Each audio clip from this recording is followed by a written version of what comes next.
নমস্কার, সবাইকে স্বাগত জানিয়ে শুরু করছি পশ্চিমবঙ্গ সরকারের কৃষি দপ্তর আয়োজিত বাংলার মাটি বাংলার কৃষি এই অনুষ্ঠানটি। এখন রবি মরশুম চলছে, মাঠে মাঠে আলু গাছ অনেকটাই পরিণত।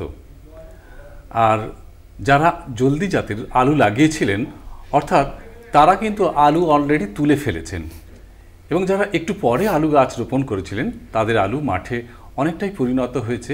এই সময় চাষি বন্ধুরা আলুর পরিচর্যা কিভাবে করবেন এবং আলুর তোলার সঠিক সময় কখন এবং আলু তোলার পর তার বিজ্ঞানসম্মতভাবে কিভাবে সংরক্ষণ করবেন, এই সব বিষয় নিয়ে আজকের আমাদের আলোচনার জন্য আমাদের সঙ্গে রয়েছেন দুজন কৃষি বিশেষজ্ঞ। আসুন পরিচয় করে দিই তাদের সঙ্গে। আমার একেবারেই ডান পাশে রয়েছেন সুরজিৎ রায়। নমস্কার সুরজিৎ বাবু। নমস্কার। যুগ্ম কৃষি অধিকর্তা পি ফার্টিলাইজার হেডকোয়ার্টার। আর আমার একেবারে বাঁ পাশে রয়েছেন অভিজিৎ ঘোষ। নমস্কার অভিজিৎ বাবু। যুগ্ম কৃষি অধিকর্তা পি ট্রেনিং, চুঁচুড়া, হুগলি। আর দর্শক বন্ধুরা, আপনারা রয়েছেন আমাদের সঙ্গে। আজকের আলোচনা সংক্রান্ত বিষয় যদি কোনো প্রশ্ন থাকে তাহলে সরাসরি আপনারা আমাদেরকে ফোন করুন। ফোন নাম্বার টিভি স্ক্রিনে দেওয়া হচ্ছে। আর যখন ফোন করবেন, আপনারা তো জানেন, শুধুমাত্র টেলিফোনে কথা বলবেন, টিভির ভলিউমটা একটু মিউট করে দেবেন। চলে আসি তাহলে আলোচনায়।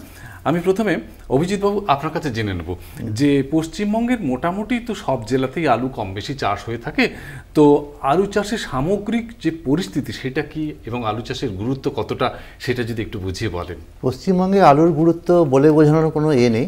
আর আলু পশ্চিমবঙ্গে এমন একটা জায়গা নিয়েছে যে আমাদের রান্না থেকে শুরু করে আমাদের ফুড প্রসেসিং প্রত্যেকটা ক্ষেত্রে আলুর প্রয়োজনীয়তা লক্ষ্য করা যাচ্ছে। ভারতবর্ষে আলুর যা প্রোডাকশন হয় পশ্চিমবঙ্গে প্রায় সেকেন্ড এখন আমাদের, এবং আমাদের রাজ্যের প্রত্যেকটা জেলা, নর্থ বেঙ্গল থেকে শুরু করে সাউথ বেঙ্গলের সবগুলো জেলাতেই আলু চাষ হয়।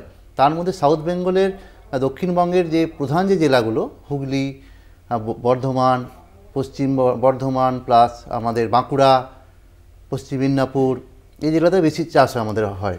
এবং আমাদের যে আলুর যে প্রোডাকশন যেগুলো হয় তার ম্যাক্সিমামটা আমরা কিছুটা রপ্তানি করি এবং কিছুটা আমরা বাইরের দেশে আমরা রপ্তানিও করি। আলুর প্রোডাকশনের যে হিসেব আমাদের আছে, মোটামুটি আমাদের রাজ্যে প্রায় 150 লক্ষ টন আলু প্রোডাকশন হয় এবং প্রায় 5 লক্ষ হেক্টরে আমাদের চাষ হয়। এবং আলুর যা পুষ্টি মূল্য সেটা কিন্তু অন্যান্য ফসলের থেকে অনেক বেশি। বিশেষ করে আমাদের আলুতে প্রোটিন আছে প্রায় 2%, কার্বোহাইড্রেট আছে প্রায় 19%, জল আছে প্রায় 78%। তো এইগুলো কিন্তু দেখলে আমরা বুঝতে পারবো যে আলুর যে একটা বিশাল পুষ্টিমূল্য আছে। সঙ্গে আলুতে আমরা vitamin A, vitamin B, vitamin B one, vitamin বি6, এছাড়াও ক্যালসিয়াম, ম্যাগনেসিয়াম, সঙ্গে আমরা ফসফরাস, এগুলো আমরা আলু থেকে পাই।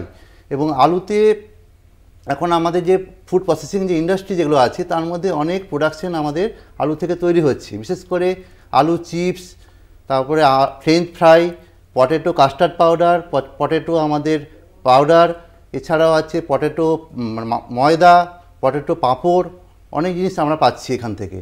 এছাড়াও আমরা আলুর জন্য যে আমাদের উদ্বৃত্ত যে প্রোডাকশন যেটা হচ্ছে 6 থেকে 7 মিলিয়ন টন, সেটা কিন্তু আমরা একটা জোনকে আমরা ভাগ করেছি। বিশেষ করে 5টা জেলা আমাদের, বাঁকুড়া, বীরভূম, বর্ধমান, হুগলি এবং আমাদের পশ্চিম মিদনাপুরে, এখানে 17টা ব্লককে আমরা চিহ্নিত করেছি, যেখান থেকে আমরা উদ্বৃত্ত যে আলুটা তৈরি হচ্ছে সেটাকে আমরা বিদেশে রপ্তানি করার জন্য আমরা প্ল্যানিং করেছি। বেশ, আমরা আলুর গুরুত্ব অনেকটাই শুনতে পেলাম, কিন্তু আমি এবারে জিজ্ঞেস করে নেব সুরজিৎবাবু, যে আলু তো এখন মাঠে মাঠে রয়েছে গাছ, এখন যারা আলু বুনেছিলেন, কিন্তু আলু চাষে আমরা জানি যে অনেকটা সার লাগে এবং কি সার দিতে হবে, আলু বোনার সময় তো সার দিয়ে তারা বুনেছিলেন, তো এই অবস্থায় তারা চাষি বন্ধুরা কি সার দেবেন বা অনুখাদ্যের যে একটা ব্যাপার থাকে, কি অনুখাদ্য দেবেন যাতে করে গাছের পুষ্টি বেশি হয়? সাধারণত চাষিরা আলু চাষে বিশাল পরিমাণে সার দিয়ে থাকে, যেটা কথাই বলে যে বস্তা উল্টে চাষিরা সার দেয়। যেহেতু খুব কম দিনে অনেক প্রোডাকশান হয় আলুর, এই জন্য চাষিরা অনেক বেশি সার দেন এবং মনে করেন যত সার বেশি দেবো তত উৎপাদনটা আমার বেশি হবে। সাধারণত 1 হেক্টর জমির জন্য 200 কেজি নাইট্রোজেন, 150 কেজি ফসফেট এবং 150 কেজি পটাশ প্রয়োগ করা দরকার। যদিও এগুলো মাটি পরীক্ষা করে যেটা দরকার সেটাই প্রয়োগ করলে ভালো, কিন্তু যদি মাটি পরীক্ষা না করা থাকে তখন এটা হলো রিকমেন্ডেড ডোজ। আর একর প্রতি এটা হলো 80 কেজি 60 কেজি 60 কেজি, অর্থাৎ 80 কেজি নাইট্রোজেন, 60 কেজি ফসফেট এবং 60 কেজি পটাশ প্রয়োগ করা দরকার। বেশ, চাষিরা যদি পারে তাহলে জৈব সার যদি প্রয়োগ করতে পারে তাহলে সেটা খুবই ভালো, কারণ আমরা জানি জৈব সার রাসায়নিক সারের কার্যকারিতা অনেকটা বাড়িয়ে তোলে, এবং এই জৈব সার যদি প্রয়োগ করতে চায় তাহলে জৈব সার 4 টন পার একরে, অথবা খোল জাতীয় পদার্থ হলে 4 কুইন্টাল প্রতি একরে, এবং যদি পিএসবি অ্যাজাটোব্যাক্টর হয় তার সাথে প্লাস 7 কেজি প্রয়োগ করলে ফল ভালো হবে। এটা জমি তৈরি করার সময় যদি ব্যবহার করা যায়, জমি তৈরি করার সময় যদি ব্যবহার করা যায়, জমি তৈরি করার সময় পুরোটা ব্যবহার না, যেটা ফসফেটের ক্ষেত্রে পুরোটা দিতে হবে, এবং নাইট্রোজেন এবং পটাশের ক্ষেত্রে সেটা ভাগের টপ চাপান সার হিসাবে দিতে হবে এটা। আর জৈব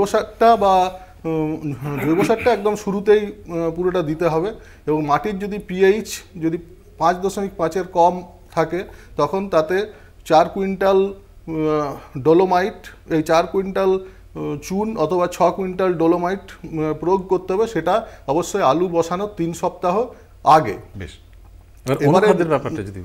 এবারে নাইট্রোজেন সার প্রয়োগ করলে যেটা হয়, নাইট্রোজেন সার ধাপে ধাপে প্রয়োগ করতে হয়। এই জন্য যদি টোটাল 27 কেজি নাইট্রোজেন আমরা শেষ চাষের সময় প্রয়োগ করি এবং তারপরে আলু তার পরের দিন বপন করি তাহলে সেটা ভালো, এবং পরবর্তী 27 কেজি 25 দিন পর কানামাটি ধরার সময় প্রয়োগ করতে হবে, এবং তার ঠিক এবং একটা হালকা সেচ দিতে হবে, এবং তার ঠিক 10 দিন পর আরেকটা চাপান সার দিতে হবে, সেটা 25 থেকে 27 কেজি। তাহলে নাইট্রোজেনের কার্যকারিতা ভালো হবে এবং আলুর উৎপাদন ভালো হবে।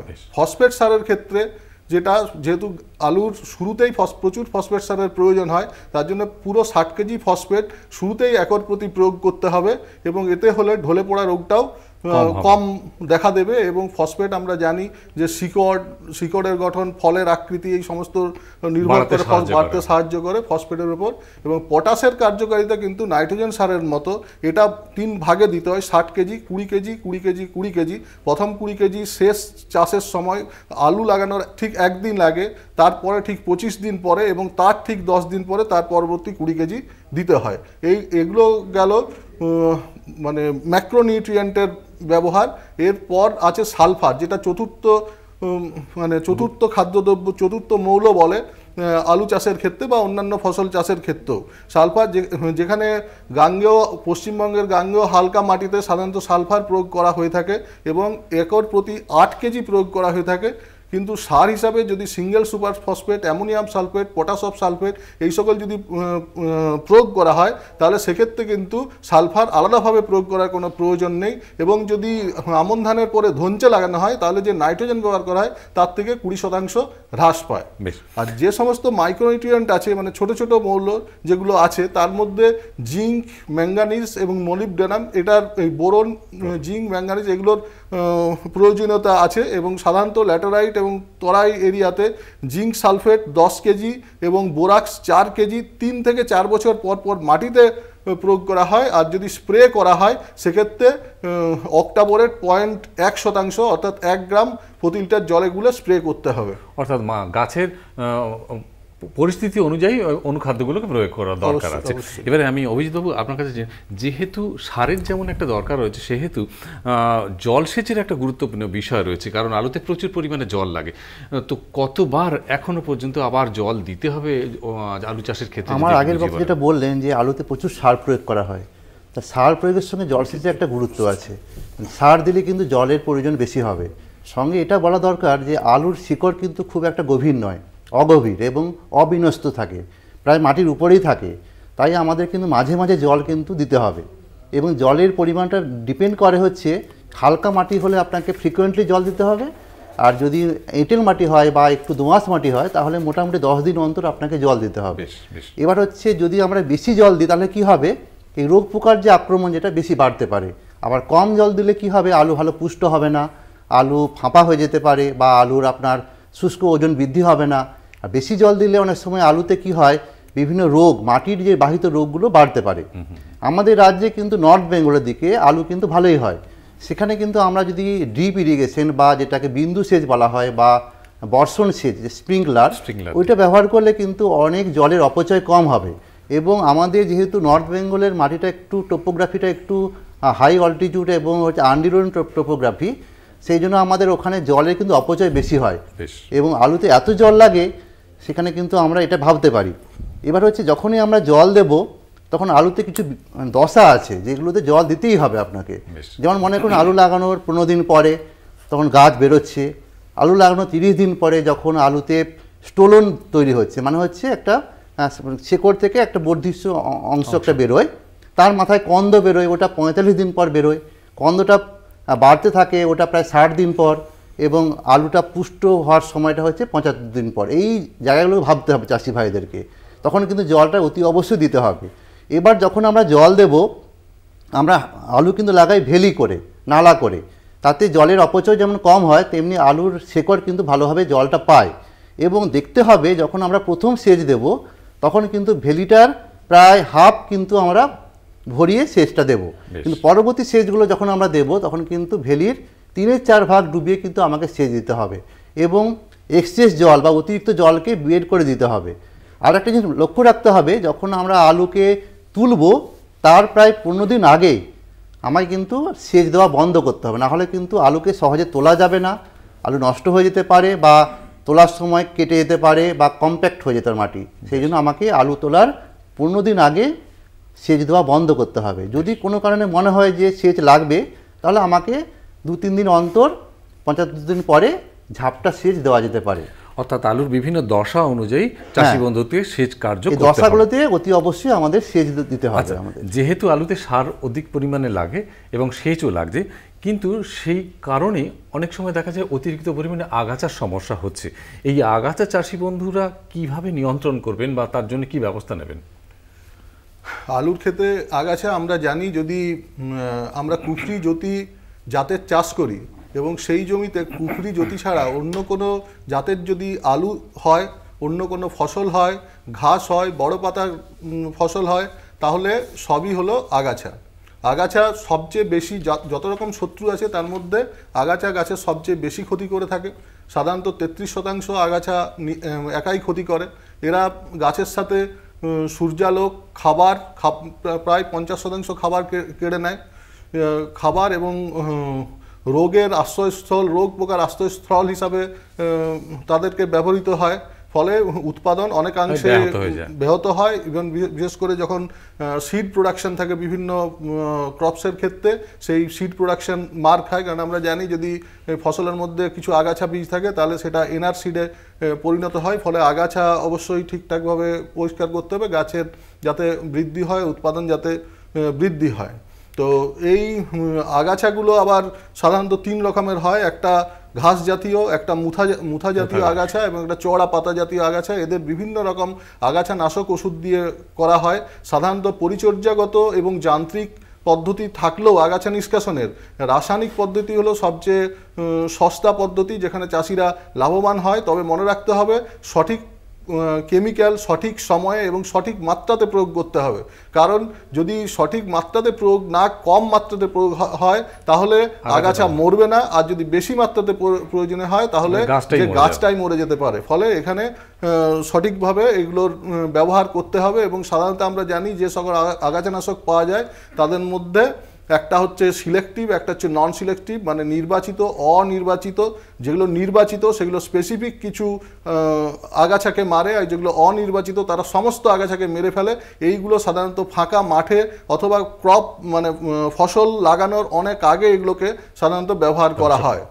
আলুর ক্ষেত্রে পরিচর্যাগতভাবে কি করা যেতে পারে, যে মাঠ ভালোভাবে প্রথমে মাঠ তৈরি করতে হবে, ফসল লাগানোর জন্য মাঠটা ভালোভাবে তৈরি করতে হবে। দ্বিতীয়ত হচ্ছে সঠিক সময়ে এবং সঠিক হারে বীজ বপন করতে হবে, এবং যে সারটা দিতে হবে সেটা সারিতে দিতে হবে, মানে পুরোটাই ছড়িয়ে দেওয়া যাবে না। যদি পুরোটাই ছড়িয়ে দেয় তখন আগাছা ফ্লাশ অনেক বেশি চলে আসবে। এবং যান্ত্রিক পদ্ধতিতে যে মাটি দেওয়া হয়, মাটিটা তাড়াতাড়ি দিতে হবে। মাটি দেওয়ার আগে আগাছা নিষ্কাশন করতে হবে, সাধারণত 40 থেকে 45 দিনের মাথায় মাটি দিতে হবে। এছাড়া আমরা যে আগাছানাশকগুলো দিয়ে থাকি এগুলোকে 3 ভাগে ভাগ করা যায়। একটা হচ্ছে প্রি প্ল্যান্ট, মানে গাছ লাগানোর আগে যেটা ব্যবহার করতে হবে। প্রি ইমার্জেন্স, মানে গাছ লাগানো হয়েছে কিন্তু গাছ বা আগাছা কিছুই বেরোয়নি, তখন প্রি ইমার্জেন্স। এবং পোস্ট ইমার্জেন্স, যখন গাছ এবং আগাছা বেরিয়ে গেছে, হয়তো মানে 20 দিন পরে যেটা ব্যবহার করা সেটা ব্যবহার করা যেতে পারে। সাধারণত প্রি ইমার্জেন্স হিসাবে, প্রি প্ল্যান্ট হিসাবে আমরা যেগুলোকে ব্যবহার করতে পারি সেটা হলো ট্রাইফ্লুরালিন, ফ্লুক্লোরালিন এই সকলগুলো ব্যবহার করতে পারি এবং সাধারণত 300 মিলিলিটার প্রতি বিঘাতে দিতে হয়। আর যেগুলো প্রি ইমার্জেন্সি হিসাবে ব্যবহার করা হয় সে ফ্লুক্লোরালিনকেও ব্যবহার করা যেতে পারে, সেটা 200 মিলিলিটার করে দেওয়া যেতে পারে, বা পেন্নিমিথালিন 450 ml দেওয়া যেতে পারে। আরও কিছু কিছু কেমিক্যালস আছে যেগুলো আমরা ব্যবহার করতে পারি। আচ্ছা অভিজিৎবাবু, আপনার কাছে পেরে জেনে নিই, আলু গাছ হলো কিন্তু তাতে রোগ পোকা আক্রমণ করবে না এমনটা নয়, পোকা ধরবেই। তো সেক্ষেত্রে কি কি পোকার আক্রমণ হতে পারে এবং তা হলেই বা কিভাবে তার নিয়ন্ত্রণ? আলুর যে পোকা যেগুলো হয় মেনলি আমাদের কাটুই পোকাটা খুবই গুরুত্বপূর্ণ। কাটুই পোকা মোটামুটি লাগানো থেকে শুরু করে প্রায় ফেব্রুয়ারি পর্যন্ত থাকে, এবং এই পোকাটার অদ্ভুত ব্যাপার, যখনই পোকাটা কাটে রাতের বেলা কাটে আর কি, দিনের বেলা দেখাই যায় না। চাষি ভাইরা ওই জন্য কনফিউজড হয়ে যায় কখন স্প্রে করব, কীভাবে স্প্রে করব। মেনলি পোকাটার জন্য আমাকে বিকেলের দিকে স্প্রে করতে হবে, আর পোকাটা পুরো গাছের কাণ্ড থেকে শুরু করে ডাঁটা সবই খেয়ে নেয় এবং দিনের বেলা লুকিয়ে থাকে মাটির মধ্যে। তাই আমাদেরকে কন্ট্রোল করতে একটু বেগ পেতে হয়। মোটামুটি যেভাবে দমন করবেন, আমাদের কিছু কেমিক্যাল আছে, যেমন হচ্ছে ক্লোরোপাইরিফস 1.5%, এটা 10 কেজি প্রতি একরে আমরা অ্যাপ্লাই করতে পারি। এছাড়াও ক্লোরোপাইরিফস 10g 4 কেজি বা 4 10g 4 কেজি। এছাড়াও আমাদের বিভিন্ন কেমিক্যাল যেগুলো আছে, ক্লোরোপাইরিফস, ফেনভেলারেট, ল্যামডা সাইহ্যালোথ্রিন, সাইপারমেথ্রিন টাইপের ওষুধ আমরা এগুলো ব্যবহার করতে পারি। এছাড়া আমরা যখনই জলসেচ দেব তখন আমরা ওই আলেতে কিছু শুকনো পাতা বা কিছু অংশ রেখে দিলে পোকাগুলো লার্ভাগুলো গিয়ে ওখানে লুকিয়ে থাকবে, তখন যদি এগুলো কালেকশন করে নেওয়া হয় দমন করা যেতে পারে। এছাড়াও আমরা একটা বীজ টোপ, যেটা খুবই গুরুত্বপূর্ণ, চাষি ভাইরা করতেই পারেন। 2 কেজি আমাদের গমের তুষ বা গুঁড়ো বা চালের গুঁড়ো, তার সঙ্গে 20 গ্রাম কাটা বা কাটা 50 WP SP, এছাড়া তার সঙ্গে গুড় 500 গ্রাম যদি আমরা অ্যাপ্লাই করি বীজ টোপ হিসাবে, বিঘাতে 50টা জায়গা রাখতে হবে ওটা। তাহলে কি হবে, রাতের বেলা ওই পোকাটা খেয়ে নিলে দিনের বেলা ওটাকে মরে যেতে পারে ওটা। সঙ্গে আমরা অনেক সময় বীজ টোপটা মাটিতেও অ্যাপ্লাই করতে পারি। এছাড়াও আমাদের ঘন ঘন সেচ অ্যাপ্লাই করতে হবে যাতে পোকাটা দমন করা যায়। এছাড়াও আমাদের জাপ পোকা, তারপরে হচ্ছে সাদা গ্রাব, এছাড়া অ্যাফিড যেটা বলা যায় জাপ পোকা, এটা খুবই গুরুত্বপূর্ণ। সঙ্গে আমাদের কিছু নিমাটোড আছে, এইগুলো মেনলি আলু গাছে পোকাগুলো এইগুলোই আমাদের ক্ষতি করে। বেশ, এ তো গেল পোকার কথা। কিন্তু এবারে আমি সুরজিৎবাবু আপনার কাছে জেনে নিই, যেটা সম্পূর্ণভাবে খুবই গুরুত্বপূর্ণ এবং চাষিদের পক্ষে খুবই ক্ষতিকর একটা রোগ, যেটা হচ্ছে নাভি ধসা রোগ। এই রোগ আক্রমণ হলে চাষি বন্ধুদের মাথায় হাত দিয়ে পড়েন, তো প্রত্যেক বছর এটা লাগেই। তো কুয়াশার আক্রমণ যখন বেশি, কুয়াশা অতিরিক্ত হলে তখন বেশি লাগে সাধারণত। কি করবেন চাষি বন্ধুরা এই অবস্থা এবং তার প্রতিকার কি আছে? আলু চাষের ক্ষেত্রে অনেক ছত্রাক ঘটিত রোগ, এমনকি কিছু কিছু ব্যাকটেরিয়া ঘটিত রোগও দেখা যায়। কিন্তু এই সমস্ত রোগের মধ্যে সর্বাধিক এই নাভি ধসা, যে নাভি ধসা যদি সঠিক সময়ে কন্ট্রোল করা না যায় তাহলে চাষি সর্বশান্ত হতে পারে, এবং প্রতি বছরই দেখা যায় নাভি ধসার সময় একটা চাষিদের একটু অবস্থা খারাপের দিকে হয় এবং সেটাকে কন্ট্রোল করতে হয়। তো এই নাভি ধসা ফাইটোপথোরা ইনফেস্ট্যান্স বলে একটি ছত্রাক এই নাভি ধসা তৈরি করে। তারা পাতা এবং কাণ্ডের আর্দ্র জায়গাতে বসে তারা জুস পোত তৈরি করে এবং সেটা পুরো গাছের মধ্যে আস্তে আস্তে ছড়িয়ে পড়ে। এবারে এটাকে কন্ট্রোল করতে হলে বিভিন্ন রকম পদ্ধতি আছে, যেগুলো সহনশীল জাত, যেমন কুফরি জ্যোতি, কুফরি চিপসোনা 2, কুফরি বাদশাহ, কুফরি অলঙ্কার, কুফরি সুতলেজ, এরকম বিভিন্ন রকমের ভ্যারাইটি আছে, সেগুলোকে চাষ করা যেতে পারে। বীজ শোধন ঠিকভাবে করতে হবে এবং সেখানে বীজকে কন্দটাকে কাটা চলবে না, পুরোটা একসাথে শোধন করতে হবে। কেটে গেলে ইনফেকশনের চান্সেসটা বেশি থাকে। মাঠ পুরোপুরি পরিষ্কার রাখতে হবে। এবং এছাড়া যে কেমিক্যালগুলো ব্যবহার সাধারণত করা হয়, প্রথমে 20 থেকে 25 দিন পর স্পর্শজনিত রাসায়নিক পদার্থ বা ছত্রাকনাশক, যেটা হলো ম্যাঙ্কোজেব 2.5 গ্রাম প্রতি লিটার জলে গুলে এবং কপার অক্সিক্লোরাইড 4 গ্রাম প্রতি লিটার জলে গুলে স্প্রে করতে হবে। রোগ একবার দেখা দিলে তখন স্পর্শ জাতীয় নয়, তখন অন্তর্বাহী ছত্রাকনাশক ব্যবহার করতে হবে। সাইমক্সানিল ব্যবহার করতে পারেন, পিনোকাপ ব্যবহার করতে পারেন, এরকম বিভিন্ন রকমের আইরোপেরিকাপ ব্যবহার করতে পারেন। বিভিন্ন রকম কেমিক্যালস বাজারে পাওয়া যায়। বিশেষ ভালো আপনারা যে স্থানীয় সহ কৃষি অধিকর্তা আছে ওনার সাথে কথা বলে সেই সময় যে কেমিক্যাল ভালো পাওয়া যাবে সেটা ব্যবহার করবেন, তাহলে ভালো ফল পাওয়া যাবে। বেশ, তার মানে চাষি বন্ধুদের নিয়মিত মাঠ পরিদর্শন করতে হবে এবং লক্ষ্য রাখতে হবে। এবারে আমি অভিজিৎবাবু আপনার কাছে জেনে নিন যে ধরুন ভালো ফলন সবাই চায়, ভালো ফলন পেতে গেলে চাষি বন্ধুদের কি করবেন বা কোন দিকে নজর দেবেন? ভালো ফলন এবং তার সঙ্গে রোগমুক্ত বীজ বা রোগমুক্ত আলু তৈরি করা খুব গুরুত্বপূর্ণ ব্যাপার। যখনই আমরা আলু চাষ করব তখনই দেখে নিতে হবে যে আলুতে প্রপার ভেলি তৈরি বা নালা তৈরি ভালোভাবে হয়েছে কিনা। নালা তৈরি করার সময় আমাদের অনেক সময় লক্ষ্য রাখতে হবে যেন আগাছা দমন হয়েছে কিনা। এতে কি হয়, আমাদের জল দেওয়ার সুবিধা হবে এবং আগাছা দমনের সুবিধা হবে। সঙ্গে হচ্ছে যে আলু যদি ভালো করে কভার না হয়, যদি আলু যদি সূর্যের আলো পেয়ে যায় তাহলে কি হবে, সবুজ হয়ে যাবে এবং তাতে একটা তেতো জিনিস তৈরি হতে পারে, ওটাকে বলা হয় সোলানিন বলে একটা অ্যালকালয়েড তৈরি হয়। তার জন্য আমাদেরকে ভেলি তৈরি করে আলু চাষ করতে হবে। সেকেন্ড হচ্ছে আমাদের রোগিং, যেটা হচ্ছে বীজ আলুর জন্য খুব ইম্পর্টেন্ট, যেগুলো আমাদের প্রয়োজনীয় গাছ নয় বা রোগমুক্ত গাছ, রোগযুক্ত গাছ বা অন্য জাতের গাছ, তাকে আমাকে তুলে ফেলতে হবে। মোটামুটি আলু লাগানোর পর থেকে 30 দিন পর থেকে প্রায় আলু তোলার আগে পর্যন্ত আমাকে 3 থেকে 5 দিন অন্তর রোগিংটা করতে হবে। এতে আমাদের কি হবে, বীজ মুক্ত, রোগমুক্ত বীজ তৈরি হবে। এছাড়াও আমাদেরকে যেটা করতে হবে, ডিহমিং বলা হয়, আলুর সবুজ অংশকে বলা হয় হম। তা ওটাকে যদি আমরা আলু তোলার 15 দিন আগে তুলে ফেলতে পারি উপরের অংশটাকে, তারপরে যদি আমরা দুটো ফাঙ্গিসাইড বা ছত্রাকনাশক স্প্রে করতে পারি, যেমন হচ্ছে ম্যানকোজে বা কপার অক্সিক্লোরাইড 2 গ্রাম বা 2.5 গ্রাম, এটা 4 গ্রাম, তাহলে কি হবে, কাটা কাণ্ড থেকে কোনো প্রকার রোগের জীবাণু ঢুকতে পারবে না। সঙ্গে যদি এটাও আমরা করতে পারি যে একটা হার্বিসাইড যেটা নন সিলেক্টিভ, যেটা আগের বক্তা বললেন প্যারাকুয়াট, যদি ওটাও আমরা অ্যাপ্লাই করতে পারি তাহলে কি হবে, ওটা ডাইরেক্টলি আমার পুরো গাছটাকে মেরে ফেলতে পারে। সময়ের অভাবে চাষি ভাইরা এটাও করতে পারেন। এছাড়া আরেকটা জিনিস করতে হবে, দেখতে হবে আলুটা ঠিক কিউরিং হয়েছে কিনা। কিউরিং মিনস হচ্ছে আলুর চামড়া শক্ত হয়েছে কিনা, পুরু হয়েছে কিনা। তার জন্য আমাদেরকে এই 15 দিন আগে আলুটাকে উপরের অংশটাকে তুলে ফেলতে হবে। এবং আরেকটা কাজ আমাদের করতে হবে, যেটা হচ্ছে আলু তোলার প্রায় 15 থেকে 20 দিন আগে আমাকে সেচ বন্ধ করে দিতে হবে। তাহলে কি হবে, আলুর চামড়া মোটা হবে, পুরু হবে, শুষ্ক ওজন বৃদ্ধি পাবে এবং আমাদের আলুটা স্টোরিংয়ের জন্য আমাদের হেল্প হবে। এছাড়া হচ্ছে আমাদের আরেকটা কাজ করতে হবে, যে আলুর যখন আমরা সেকেন্ড চাপান দেব তখন আমাদের পটাশিয়াম নাইট্রেট সেটাকে আমরা স্প্রে করতে হবে। মোটামুটি 10 গ্রাম প্রতি লিটার জলে স্প্রে করলে কি হবে, আলুর ওজন বৃদ্ধি হবে এবং আলুর কোয়ালিটি বা গুণমান খুব ভালো হবে। এবং আগের বক্তা এটাও বলেছেন যে বোরন স্প্রে করলে কিন্তু আমাদের আলুর যে গুণমান বা আলুর আকার কিন্তু ভালো বৃদ্ধি হয়। এই কাজগুলো কিন্তু আমাদের করতে হবে। অভিজিৎবাবুর কাছ থেকে অনেকটাই শুনলাম। একটু সুরজিৎবাবু বলুন যে আলু তুলবেন যে পরিণত হয়েছে, কিভাবে আলু তোলার সময় হয়ে গেছে একটু যদি বলেন, কারণ সময় একেবারে শেষের দিকে চলে আসছে। আলুর উপরের দিকের পাতা যদি 50 থেকে 70% হলুদ হয়ে যায় তখন সাধারণত আলু তোলা হয় এবং তখন আলুর যে খোসা সেটাও শক্ত হয়। সাধারণত 3 থেকে 4 মাস সময় লাগে আলুর জন্য। এবং কোনো আলুর জাত আছে যেখানে যখন হয় তখন ফুল আসে, মানে যখন আলু তোলার সময় হয় তখন আলু গাছের ফুল আসে। এই সময় দেখতে হয় যাতে 10 ডিগ্রি সেন্টিগ্রেডের নিচে টেম্পারেচার না হয়। 10 থেকে 12 দিন আলু তোলার 10 থেকে 12 দিন আগে সেচ বন্ধ করে দিতে হয়। কিন্তু দেখতে হবে মাটিতে যাতে রস থাকে, নাহলে আলু ফেটে যাবে। এবং আলুর যে গ্রেড, একটা 25 গ্রাম 26 গ্রাম থেকে 60 গ্রাম এবং 100 গ্রাম, যে 3 রকম গ্রেডিং করা হয়। এবং বোরিক অ্যাসিড 3% বোরিক অ্যাসিডের মধ্যে আলুকে চুবিয়ে রাখতে হয় যাতে ওপর নিচে সব আলু চুবিয়ে থাকে।